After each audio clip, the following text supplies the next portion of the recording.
Olá, o programa Em Discussão de hoje fala de liberdade religiosa. A Assembleia Legislativa lançou recentemente a Frente Parlamentar de Liberdade Religiosa, que terá por objetivo estudar e propor ações, projetos e discussões que aprimorem a legislação estadual referente ao tema, que possam gerar resultados efetivos. A criação da frente foi proposta pela deputada doutora Damares Moura, do PHS. Para discutir esse assunto, eu recebo aqui no estúdio da Rede Alesp a doutora Damares Moura, que é deputada estadual do PHS, e o doutor Dilson Cavalcante Batista Neto, doutor em Direito pela PUC. Sejam bem-vindos à Rede Alesp. Deputada, começando, qual foi o propósito dessa frente parlamentar? A gente sabe que a senhora luta pela liberdade religiosa. Eu tenho certeza que com o lançamento dessa frente é mais um passo, né, deputada? Primeiro, agradecer, Guga, a oportunidade de nós, mais uma vez, trazermos aqui para o nosso telespectador, não é, da TV Alesp, este assunto que é tão caro, não é? Caro à dignidade humana, é um assunto urgente, é um assunto hoje que constitui uma agenda mundial, não é? E não poderia ser diferente o tratamento deste tema aqui na Assembleia Legislativa de São Paulo. Portanto, além de outras iniciativas que já estamos tomando, não é, de promoção e defesa desse direito, não é, uma delas foi exatamente a criação da Frente Parlamentar em Defesa da Liberdade Religiosa. O objetivo de um espaço, não é, parlamentar como este, não é, as frentes parlamentares, elas são temáticas, não é, e elas objetivam no âmbito, não é, desse equipamento, não é, da Casa Legislativa, o debate, não é, a propositura de ideias, de ações, não é, a produção de políticas públicas, não é, e de ideias a respeito de legislações que podem ser propostas para o fortalecimento do direito. Portanto, eu vejo uma frente parlamentar como um espaço que pode frutificar, porque você ouve pessoas, você debate ideias. Nós temos um comitê da sociedade civil, não é, que fará uma parceria com essa frente parlamentar de trabalho. São pessoas que estão envolvidas com o tema há muito tempo. Portanto, eu tenho grande expectativa, não é, que vai ser um espaço efetivamente de resultados para nós fortalecermos essa luta em defesa da liberdade religiosa. Agora, doutor Dilson, para que a gente possa até explicar para o telespectador da TV Alesp, a intolerância religiosa é um tema corriqueiro no Brasil ou é uma questão, um problema mundial? Primeiramente, eu gostaria de agradecer a oportunidade de estar aqui no Em Discussão. Esse é um tema mundial. Em alguns países é um tema muito mais latente, visível, em outros menos. Via de regra, o Brasil é conhecido como um país que respeita as liberdades religiosas em relação aos outros países, né? Então, mas se você for para países, por exemplo, onde existem minorias cristãs, elas são fortemente perseguidas. Você tem intolerância religiosa também no Brasil, mas, por exemplo, ligado mais a religiões de afrodescendência. Então, existe em todo mundo. E no Brasil não tanto, só que uma frente como essa e o trabalho feito pela frente, pela deputada, entre outros especialistas, tende a apontar quais são esses pontos para a gente tentar diminuir isso no Brasil. Agora, também. o senhor tocou num ponto importante, é como ela se manifesta aqui no Brasil. O senhor falou das religiões afro-brasileiras, mas qual o diagnóstico que vocês têm? A intolerância religiosa, ela pode ser violenta, e nós vemos esse caso específico onde você tem o local de culto dessas religiões sendo desrespeitado por pessoas que são contrárias a ela. Infelizmente, algumas outras cristãos, muitas vezes, se dizem cristãos e acabam promovendo o ataque a locais de culto. Mas também existem outros tipos de intolerância um pouco mais veladas, não é? Por exemplo, quando você deixa de ter acesso a um cargo ou a algo por conta da sua crença, mas aí não chega a se falar intolerância, realmente é uma discriminação. Então, no Brasil, atualmente, o que é mais violento são esses casos ligados à proteção ao local público que são violados, né? Mas a discriminação religiosa, ela existe em várias dimensões. Mas a parte violenta, realmente, que eu enxergo mais é essa. Agora, vocês entendem que a intolerância religiosa acontece muito por falta de informação, por falta de conhecimento das pessoas? Eu tenho apontado, não só com base no que os especialistas indicam, mas com base na própria experiência, no meu caso, que já vivencio, não é, atendendo inclusive vítimas da intolerância religiosa, pelo menos 16 anos. Então, eu tenho percebido que, além da desinformação, porque você desconhecer uma prática religiosa do outro, naturalmente vai gerar em você alguma resistência, porque o desconhecido pode gerar uma resistência. Mas não penso que é só isso. Não é porque há pessoas que conhecem a prática e ainda assim resistem a ela, e eu estou usando resistência para eu não ser mais enfática. Não é porque as pessoas resistem e elas transformam essa resistência muitas vezes no que o professor Dilson falou, uma violência real, não é? Que é aquela que depreda, que destrói, que incendeia, não é? É que ofende realmente, às vezes até a integridade física das pessoas, tá? E a violência, isso também pode se traduzir numa violência simbólica, que é aquela que restringe ou retira, não é, de você que tem outra religião, o direito, não é, inclusive de acesso àquilo que eu tenho o direito de acessar. Então, é um assunto bem complexo, mas só complementando, acho que não é só o desconhecimento, não é, com respeito ao que o outro crê. Eu vejo também, Guga, professor Dilson, não sei se você concorda, professor, nós estamos caminhando para um processo de individualismo crescente no mundo. As pessoas estão muito comprometidas. Isso é uma característica do ser humano hoje, sim, em todos os quesitos, né? Sim, Guga, estão muito comprometidas consigo, e quando eu perco a capacidade de ter esse olhar para o outro, não é? Eu posso me tornar um indivíduo intolerante. Quando eu perco a capacidade de ver o outro, eu posso fazer qualquer coisa para promover o meu próprio interesse. Então, eu vejo o individualismo crescente, né? Eu vejo o desconhecimento, inclusive do direito aqui no Brasil. Nós não costumamos disseminar nas nossas escolas, por exemplo, direitos fundamentais e constitucionais. Nós não tratamos disso com nossas crianças, elas crescem sem saber, não é, Guga? Em outros países, há também apontados como causa da liberdade religiosa o nacionalismo. O nacionalismo, ele pode levar à intolerância religiosa, não é? Então, eu acredito que esses movimentos migratórios hoje no mundo, e os movimentos migratórios são crescentes, não é? Então, pessoas de outras crenças, de outras culturas, chegando no meu país. De que forma eu estou me relacionando com este pluralismo que está se anunciando por meio dos movimentos migratórios?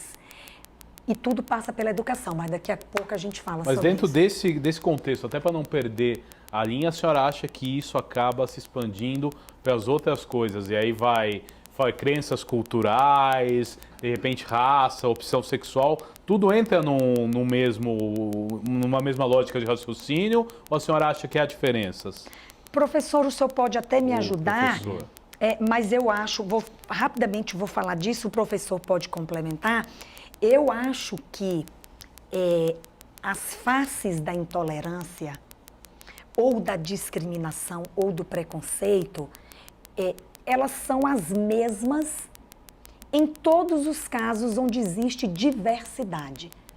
Então, eu trato a diversidade, seja a religiosa ou outras, não é? Com esta face. Aquele que não respeita, aquele que separa pessoas por sua qualidade, isso é discriminar num sentido mais amplo. Discriminar é separar pessoas, não é? E o preconceito, que é de natureza muito subjetiva, eu tenho dito até que o preconceito, quando eu não exteriorizo, eu nem sei se você tem. E você pode até ter. Você não pode exteriorizar o seu preconceito na forma das discriminações e das intolerâncias. Não sei o que o senhor pensa, professor. Em relação à natureza da crença religiosa, a Constituição, no artigo 5º, ela deixa de forma igual crença religiosa, filosófica, inclusive no mesmo inciso, para dizer que, na verdade, nós estamos falando de uma matriz humana, de crenças, né? Inclusive religiosas, filosóficas, políticas. E a Constituição protege o pluralismo. Então, a grande questão da discriminação é quando um grupo ele quer eliminar o outro do espaço público, por entender que esse grupo ele vai trazer uma piora, vai trazer uma morte do grupo. Por exemplo, quando chega um grupo novo no Brasil, de grupos de imigração, a tendência é que esse novo grupo seja rejeitado, inclusive em sua religiosidade. Não só por conta de ser a religião, mas todo esse grupo vai ser eliminado. Então, quando alguém é ofendido, por conta, inclusive, da questão racial, sexual, não importa. Se essa pessoa ela é agredida por conta da sua condição, isso é um discurso de ódio, isso é um discurso de intolerância, e essa é a marca que a doutora falou muito bem, que é a tentativa de eliminar, não a pessoa em si, Dilson, Pedro, José, mas a condição dela. Ou seja, você não é bem-vindo ao nosso corpo. É como se fosse um corpo humano, onde existe um sistema de proteção, né? Um sistema imunológico, e essas pessoas agem como se fossem os leucócitos tentando tirar esse invasor, né? Seria mais ou menos isso. Agora, vocês acham que os países que passam por dificuldades econômicas, a intolerância religiosa é maior? Eu não tenho, o professor Dilson pode complementar, mas eu não estou segura disto, porque a gente vê em países desenvolvidos, por exemplo, eu vou citar aqui um país da Europa que tem uma marca, inclusive na imprensa, não é, oficial, a França, por exemplo, não é? É um país que tem um formato ou um modelo de laicidade. Veja bem, ele tem um modelo de laicidade ou um modelo de separação do Estado da Igreja que compromete a liberdade religiosa. Guga, isso é uma coisa interessante, você tocou num ponto interessante. Eu não consigo estabelecer, não é, esse padrão de que países mais pobres ou não têm mais ou menos intolerância. E eu estou citando aqui um exemplo, não é? A França tem um modelo de separação de Estado e de Igreja que compromete a liberdade religiosa no sentido de que chega a rejeitar o fato religioso, né? Então, é tão rígido o modelo de separação que isso pode ofender a liberdade religiosa. E alguns, pelo menos 2 casos eu me recordo aqui, não é, de um indivíduo que professa ou que tem uma crença religiosa, que foi uma mulher muçulmana que frequentou uma escola pública francesa. Tão somente ela nem estava usando uma veste talar, não é, que apontasse para a religião, mas ela estava usando uma saia preta, longa, não é? Diferente do que normalmente se usa na França, e aquela veste, para os franceses, significava uma forma de influência religiosa. Então, ela não poderia usar aquela roupa numa escola pública francesa, porque ela ia influenciar pessoas no espaço público a serem muçulmanos. E o Estado é tão rigorosamente separado da Igreja que ele pode, sim, ofender o direito de liberdade religiosa. Então, não me parece que a intolerância religiosa é deste ou daquele país. Eu acho que tem relação com modelos de laicidade, não é? Tem relação com estados que têm uma religião oficial. Esse é um grande problema, não é? Se o Estado adota, não é, uma religião como religião oficial do Estado, naturalmente todas as demais né, terão problemas para poder subsistir ali livremente. Não sei se o professor pensa como eu, mas me parece que... Existe uma diferença que os estudiosos colocam, uma classificação que a doutora colocou, que é de um modelo de separação laicista e de um modelo de separação laico, ou de laicidade. O modelo francês, historicamente, ele surgiu de uma ojeriza, ali depois da Revolução Francesa, da religião no espaço público. Então, é um modelo que a gente chama de laicista, por quê? Porque a religião, nesses países que se dizem separados da religião, eles tentam controlar a religião. Então, por exemplo, a Rússia, após a Revolução socialista, eles acabaram eliminando a religião do espaço público. Isso é um laicismo. Toda vez que o Estado tentar controlar a religião, vestimentas, igrejas, ele está sendo laicista, que é o caso da França. No Brasil, o artigo 19, inciso 1º, fala o seguinte, da Constituição Federal, que o Brasil ele não pode ter uma religião oficial, mas também não pode impedir religiões oficiais de existirem, de se manifestarem. Então, nós temos um outro tipo de neutralidade, que é uma neutralidade, tenta-se uma neutralidade, que é uma neutralidade que não vai eliminar as religiões, controlar as religiões, nem a manifestação. Então, isso é muito importante. Eu acho que, assim, em relação à economia, a tendência em países mais capitalistas é que a princípio se tolere um pouco mais, mas não é uma regra, não é uma regra. Existem países que são confessionais, por exemplo, como a Inglaterra. É um país que a Igreja e o Estado estão unidos, mas existe um certo grau de tolerância. Então, o que importa é que a gente olhe realmente a matriz do Estado. Como o Estado se declara? Eu sou laico, eu sou confessional. Exatamente. Eu acho que esse é o ponto Agora, importante. vocês acham que no Brasil tem aumentado a intolerância religiosa? Eu vou me permitir, Guga, fazer um pequeno Claro, complemento ao que o professor disse, porque isso traz para a nossa realidade brasileira.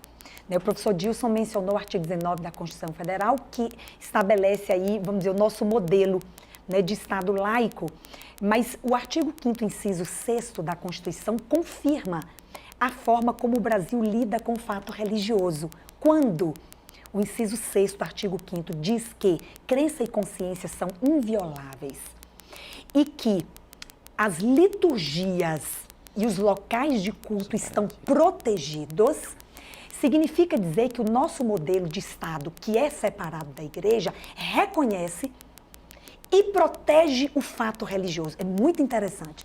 O Estado brasileiro, ele não promove religiões, mas ele protege. Porque quando eu digo cultos e liturgias estão protegidos, quem é que protege o cidadão? É o Estado. Sim. Quem protege o fato religioso aqui no Brasil é o Estado. Por exemplo, se há qualquer violação a um local de culto, você chama quem? O Estado. Sim. Você chama a polícia. Eu gosto do nosso modelo laico, eu acho ele adequado, né, porque ele não ameaça a liberdade religiosa de nenhuma forma.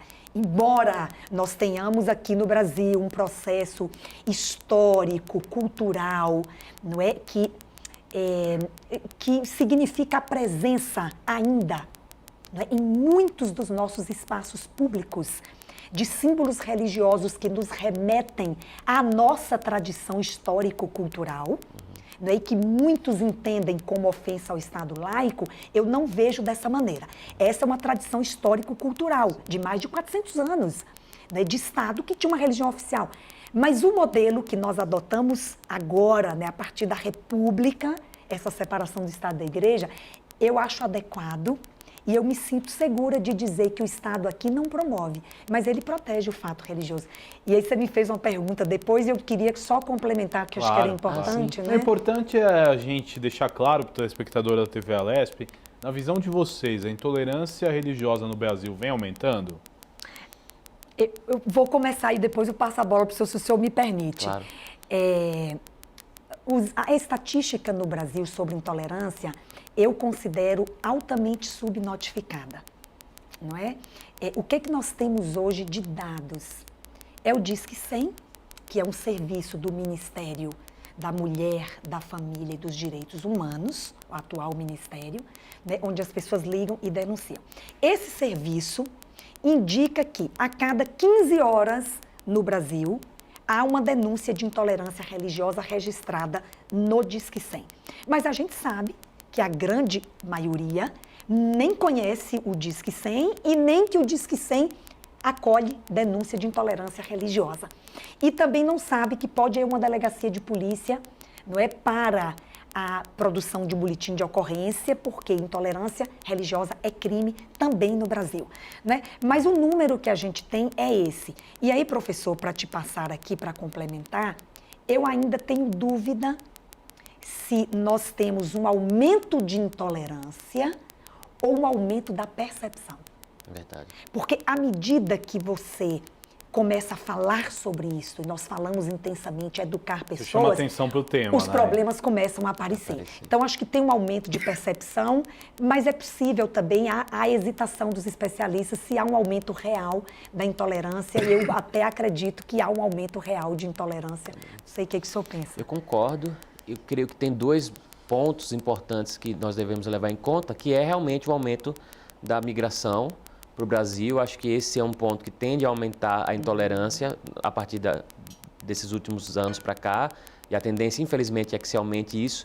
As pessoas elas não sabem lidar com religiões, principalmente de matrizes muçulmanas, que são essas religiões que vêm chegando no Brasil com mais força, e também o aumento da violência em comunidades um pouco mais simples, em relação às matrizes africanas ainda permanece. Então, esses são os dois pontos de tolerância em termos de violência. Sim.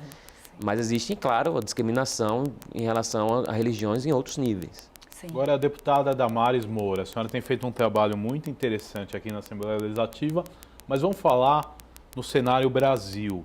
O que as autoridades, o que o poder público pode fazer para combater a intolerância religiosa? Eu quero destacar aqui, Guga, se você me permite, um trabalho muito significativo que a Ordem dos Advogados do Brasil está fazendo na defesa do direito de liberdade religiosa. E aí eu falo com honra até, não é? Há 12 anos atrás, eu fui membro fundadora da primeira comissão de liberdade religiosa da OAB no Brasil. A partir desta comissão na OAB de São Paulo, hoje mais de 15 estados da federação, nas suas seccionais de OAB, já criaram esta mesma comissão, não é? Para o debate, nós atendíamos vítimas da intolerância religiosa aqui. Agora, o que o poder público pode fazer? Não é? A nossa gestão é relacionada a políticas públicas, não é, que são aquelas que criam um ambiente favorável para as pessoas exercerem os seus direitos. E nós, legisladores, podemos legislar, não é? Inclusive o que estou fazendo aqui, ao propor a Lei Estadual de Liberdade Religiosa, não é? Que já está tramitando na casa e será em breve votada na CCJ, não é, para nós seguirmos no debate, na discussão, que é uma lei garantidora do exercício do direito. Eu acho que isso, não é, o poder público nas suas mais diversas instâncias, não é, pode fazer política pública, não é, de promoção, de educação, de garantias do exercício, e o legislador pode legislar leis que regulamentem e fortaleçam o exercício do direito. Deputada, a gente vai falar sobre isso no segundo bloco, mas o programa Em Discussão de hoje vai para um rápido intervalo. Já voltamos falando da Frente de Liberdade Religiosa que a Assembleia Legislativa implantou. Até já.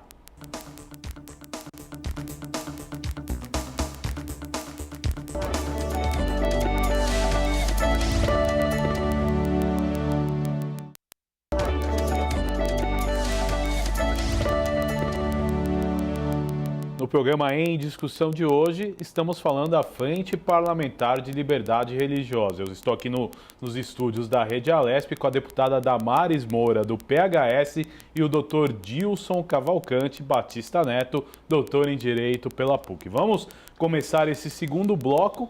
É importante, doutor Dilson, a gente explicar para o telespectador da Rede Alesp o que a Constituição diz sobre a intolerância religiosa. A Constituição, alguns artigos já foram citados, mas ela tem vários tipos de artigos sobre o tema. Em relação à liberdade religiosa como um todo, desde o artigo 5º, que já foi citado, assim, inciso 6º, outros incisos, o artigo 19 fala sobre a laicidade, mas existe, por exemplo, a imunidade tributária de templos, que está no artigo 150. Então, você tem uma série de artigos sobre religião. Em relação à intolerância especificamente, o principal artigo já foi citado, que é quando a Constituição protege o direito de crença, o direito de se expressar, inclusive protege os locais de culto. Essa é uma garantia constitucional, que inclusive cabe remédios constitucionais e todo o aparato do Estado tem que estar preparado para atender isso. Agora, deputada Damares, tem uma parte sobre isso? Eu quero Pois não, fica à complementar, vontade. porque tem uma... Eu queria, professor, só reforçar o que o senhor disse. O artigo 5º, o 6º, 7º e 8º incisos tratam disso, mas o 8º tem uma parte que me é muito cara. E eu queria só complementar. Claro. Não é? O 8º diz que ninguém nesse país será privado de acesso a direitos em razão de sua crença religiosa. Essa é uma garantia muito ampla e complexa. Como você vai acomodar nas mais diversas relações cotidianas a diversidade religiosa, com práticas diversas? Dias de guarda, indumentárias, dietas de orientação religiosa, não é? Recolhimentos, rituais para enterrar os mortos, rituais para assistir os doentes. Roupas, né? É uma diversidade. Como é que a gente acomoda isso? A Constituição responde, é isso que eu quero complementar. O artigo 5º, inciso 8º, na última parte, cria um instituto jurídico, que é o Instituto da Objeção, o direito de objeção de consciência. Como é que a gente resolve isso quando alguém se recusa, não é, a cumprir uma obrigação legal a todos imposta em razão da sua crença religiosa? Como é que a Constituição resolve isso? Ela resolve criando, no inciso 8º do artigo 5º, a prestação alternativa. Ou seja, se você não pode cumprir uma obrigação a todos imposta unicamente em razão de sua crença religiosa, você poderá cumpri-la, não é descumpri-la, ficar exonerado da obrigação. Não é isso. Os religiosos não podem se valer disso, mas é cumprir de forma alternativa à obrigação em razão de crença religiosa. Agora, Tem um deputada, pode complementar. Tem um ponto importante, que é até para ressaltar a importância da religião para a Constituição brasileira. A Constituição brasileira ela não só permite as religiões existirem de uma forma, como se fosse uma tolerância ruim, não. Ela incentiva, dando as imunidades tributárias, por exemplo, e nesse inciso especificamente, ela coloca religião ao lado de crenças filosóficas e políticas. Então, essa objeção de consciência que a doutora levantou, ela pode ser levantada em relação a religiosos, mas também a quem tem, por exemplo, crenças filosóficas pacifistas ou pessoas que têm outras crenças que não são só a religião. Então, a religião, ela não é algo separado, vamos tratar com a tolerância. Não, ela é tão importante quanto a sua composição filosófica, quanto a sua composição política, é a sua constituição religiosa.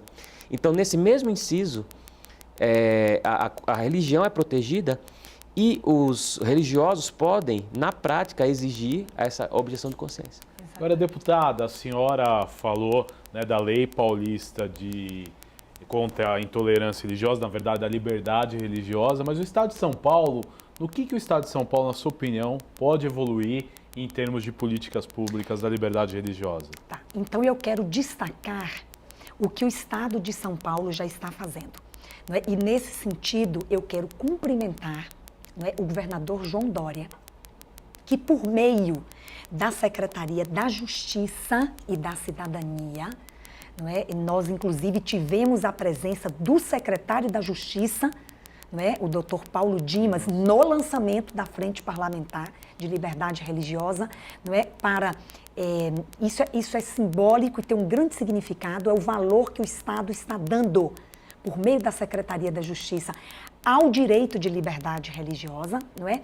Então, o Estado mantém, Guga, o Estado de São Paulo, tá? Mantém, no âmbito da Secretaria da Justiça, um fórum permanente para a promoção da cultura de paz e do diálogo interreligioso.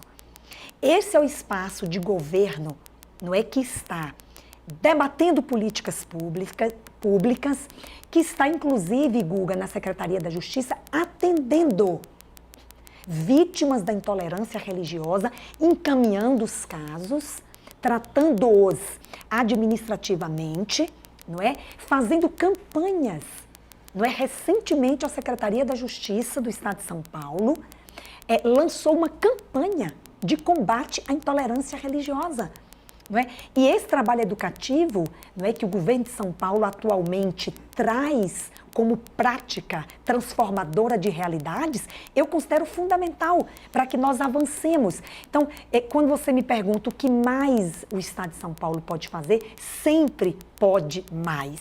Não é? E nós estamos incentivando, não é? Temos Dando as ferramentas necessárias. Temos estado sempre com as instâncias de governo, não é, que poderão ainda mais fortalecer um trabalho educativo nas escolas, não é? Na sociedade.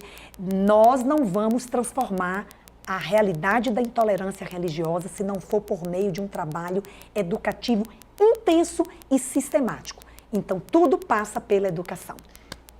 Eu, quando fiz a minha graduação, eu fiz um TCC sobre liberdade religiosa. E o meu professor falou, olha, a liberdade religiosa já está na Constituição. Não precisa que exista uma lei sobre o assunto. Mas, na verdade, se nós não tivermos leis mais específicas, instrumentos técnicos, jurídicos, essa liberdade religiosa vai ficar muito ampla e à mercê das políticas e de intenções de pessoas particulares. Então, o projeto de lei é essencial, não só em nível federal, estadual, em todos os níveis. É preciso que hajam leis, e eu parabenizo a doutora Damares por isso, para que a liberdade religiosa seja protegida no âmbito do Estado também. Exatamente. Agora, doutor Dilson, é importante a gente explicar até de forma didática para o telespectador da Rede Alesp, intolerância e preconceito religioso são diferentes? De uma maneira geral, se você pega na linguagem comum, parece a mesma coisa, não é? Mas a partir do momento que a gente começa a olhar para os tipos penais, para os tipos constitucionais, a gente começa a perceber que existem algumas classificações, não é? Exatamente. Então, por exemplo, se alguém ela é rejeitada no emprego, ou ela deixa de ter acesso a algo, se ela deixa de ter um direito, ou o direito de cultuar, isso é um ato de realmente intolerância, não é? E existe o tipo penal. O termo preconceito é um termo mais amplo, né? Então, quando a gente consegue ligar isso a tipos penais, isso deixa um pouco mais claro que está se falando realmente de um crime, né? Ou seja, precisa que o Estado responda a isso de uma forma clara e intencional. Sim. E como o preconceito, ele tem uma natureza muito subjetiva, né? Eu falei um pouquinho no início, há pessoas que são preconceituosas a respeito de algo, mas elas guardam para si. Embora seja muito difícil que eu tenha um preconceito e não o exteriorize. Não é? Porque o grande problema do preconceito é a exteriorização, que pode se traduzir num ato de intolerância. Não é? Então, eu entendo, como o professor Dilson, que há uma diferença entre intolerância e preconceito. As pessoas misturam, usam uma palavra pela outra. Mas o preconceito tem uma natureza muito mais subjetiva e a intolerância muito mais objetiva. Qual das duas é mais grave na visão de vocês? Então, eu creio que a intolerância, certamente, porque o preconceito é algo que nós temos, inclusive, até por questões históricas, você recebe muitas vezes da família e nós temos que trabalhar muitas vezes nossos preconceitos. Agora, o grande problema é a exteriorização, o ato em si de não permitir que o outro possa ser quem ele é. A exteriorização pode causar intolerância. Exatamente. Né? É exatamente Um isso. outro ponto importante a ser discutido nessa história, o que acontece? Como a deputada falou no primeiro bloco, a sociedade ela sofre transformações. Com o advento das redes sociais, na visão de vocês, hoje as redes sociais são um grande criadouro de intolerância? Sem dúvida. As redes sociais, elas, por não terem alguns limites que a vida real tem, por exemplo, você não olha no olho da pessoa, você não tem aquela alteridade, você não consegue enxergar quem ela faz com que essas barreiras entre o preconceito e a intolerância sejam diminuídas bastante. Então, sem dúvida, as redes sociais, elas incentivam a intolerância. Eu acho até que quem tem promovido em alta escala a intolerância religiosa, de fato, são as redes sociais. Não é porque tem a questão do anonimato, não é? O anonimato, ele deixa o indivíduo à vontade. Fica mais corajoso, para dizer né, coisas que, como o professor Dilson, ele não diria olho no olho. Inclusive, Guga, no ano de 2012, não estou bem certa, enquanto eu ainda era presidente da Comissão de Liberdade Religiosa da OAB, nós lançamos uma campanha em todo o estado de São Paulo, por meio da OAB, de combate à intolerância religiosa na internet. Não é? E fizemos um grande lançamento, e colhemos muitos apoiamentos, inclusive para dizer aos provedores, essa é uma outra discussão que a gente não vai fazer aqui agora, de que é preciso estabelecer, e aí trata-se de uma legislação federal, eu estou falando do Marco Civil da Internet, que nós debatemos muito na época. Mas é extremamente pertinente no tema. Exatamente. Né? Porque... Então, assim, de que maneira eu acho que nós ainda precisamos encontrar um caminho que não ofenda a liberdade de expressão, e não é este o objetivo, restringir liberdade de expressão. Mas certos países, por exemplo, a pessoa não tem nem acesso a essas redes sociais exatamente por uma censura no governo. Aí eu lhe pergunto, como chegar nesse meio termo? Porque eu acho que, na minha opinião pessoal, a pessoa se sente impune em fazer essas atitudes nas redes sociais, seja intolerância religiosa e outros tipos de... A gente avançou da seguinte maneira quando lançamos a campanha, que foi uma grande discussão. Como não ofender a liberdade de expressão, mas também limitar a esta liberdade quando ela viola a dignidade do outro, porque os direitos, eles não são absolutos. Esse é um discurso meu. Os direitos todos se relativizam diante da dignidade da pessoa humana. Então, nós pensamos assim, que um bom caminho e muito objetivo, tá? Um conteúdo, né, eminentemente intolerante, veiculado na internet, que vai fomentar discurso de ódio, vai influenciar pessoas a atacarem outras, ele deveria, independentemente de uma ordem judicial, como estabelece o Marco Civil, ele deveria ser retirado pelos próprios provedores da internet para que isso não contamine outras pessoas. Então, existe uma diferença que é importante para o telespectador, que é a diferença entre censura e restrição. A censura ela é sempre prévia, anterior à publicação. A censura é proibida no Brasil. Então, ninguém pode ser censurado. Agora, uma vez você proferindo a sua opinião, essas restrições elas podem acontecer, inclusive as restrições legais. Então, eu acho que o caminho é realmente um caminho de educação. Existe um limite muito tênue entre aquela restrição que ela tende quem faria esse julgamento de quando é ou não é? Eu acho que a palavra-chave é o que a doutora falou, é a violência e a incitação da violência. Então, se a mensagem ela incita a violência iminente, então essa liberdade de expressão, apesar dela acontecer, ela tem que ser restrita.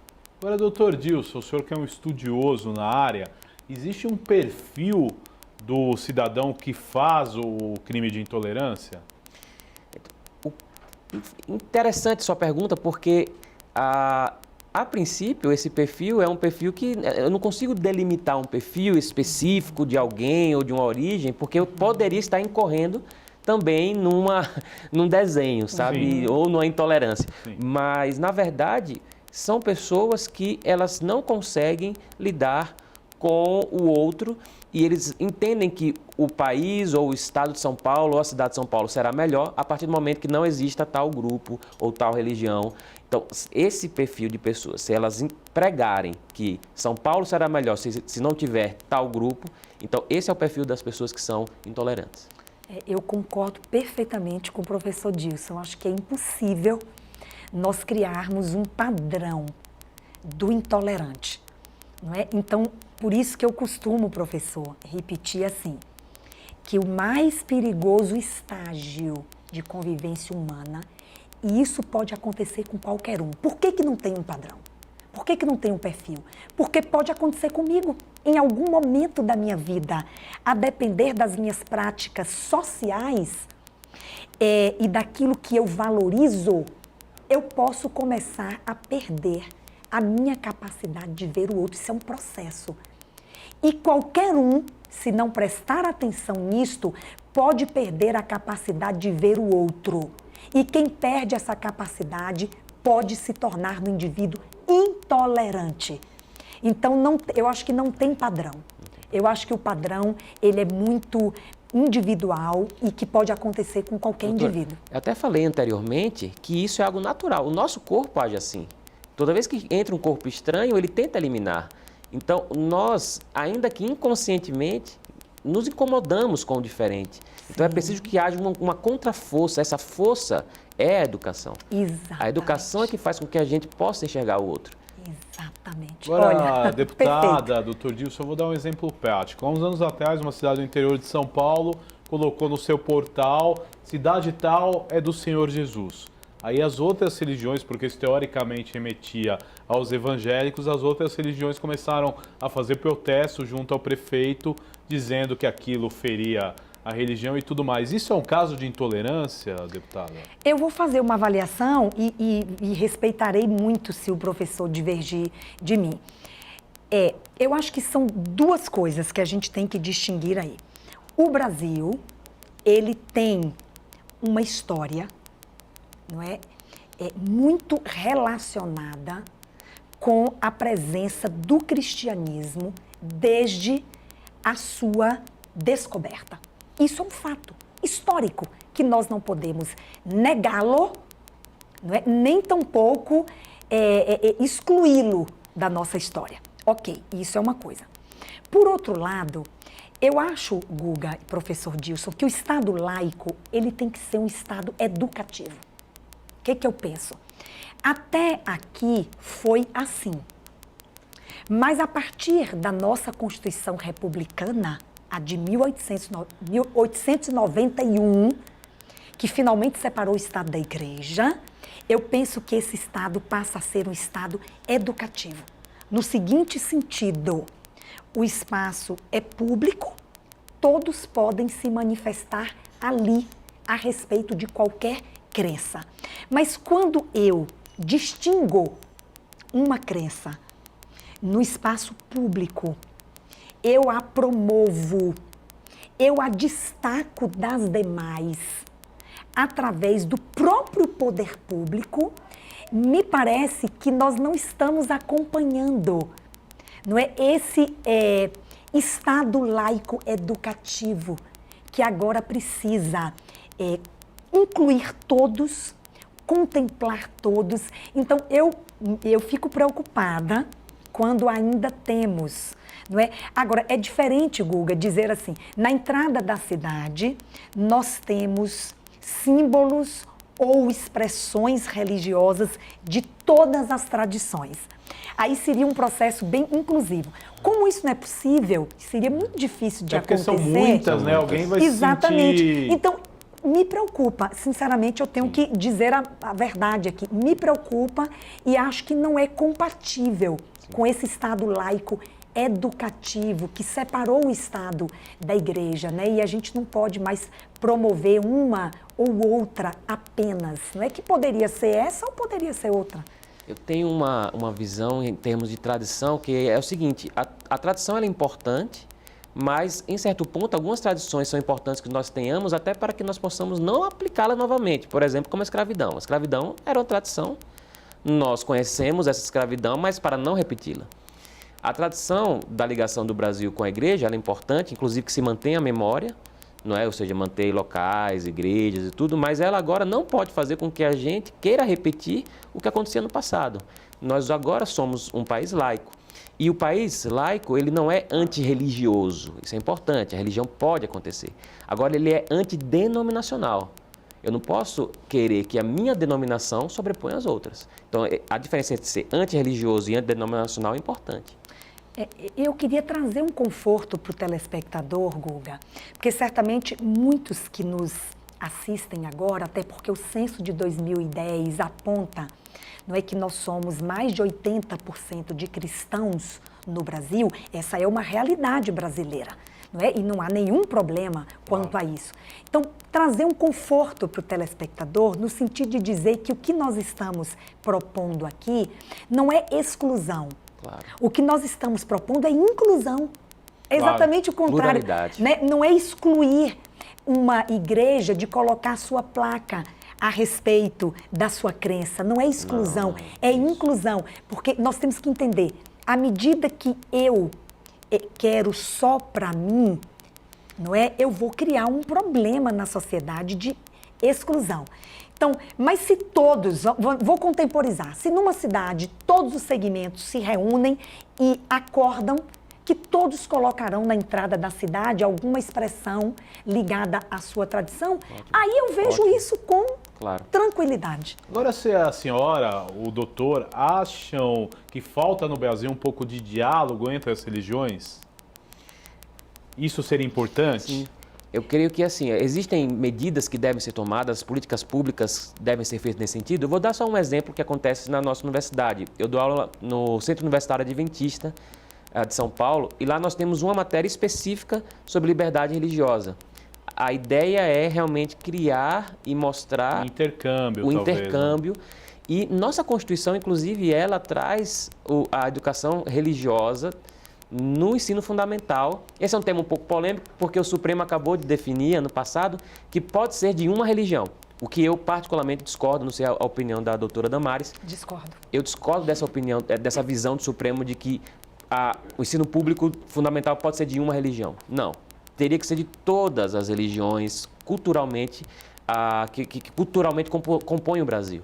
Então, eu acho que se esse artigo constitucional fosse cumprido melhor, os fóruns fossem melhor aplicados, eu acho que poderíamos caminhar melhor nessa discussão. Né? Deputada Damares, doutor Dilson, estamos chegando nos momentos finais do nosso programa. Eu quero agradecer a sua presença aqui na Rede Alesp. Deputada Damares, faça um destaque final aí da sua frente parlamentar aqui na Assembleia Legislativa. Bem, é colocar, Guga, a frente parlamentar em defesa da liberdade religiosa à disposição da sociedade paulista.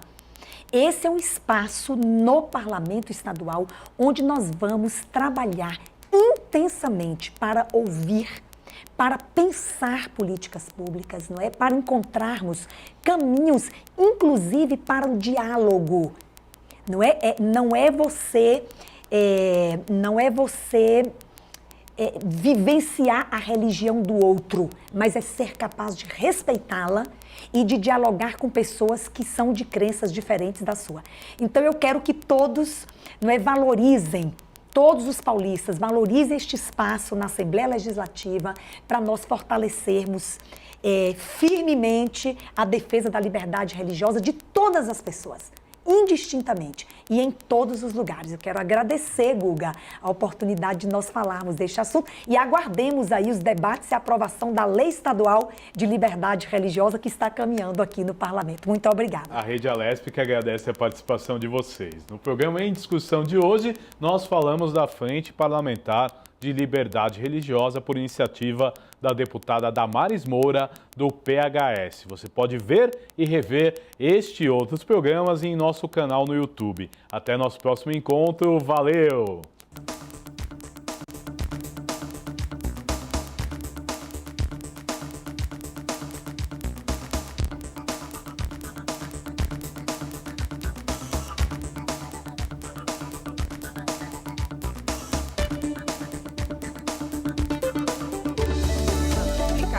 Vale a pena.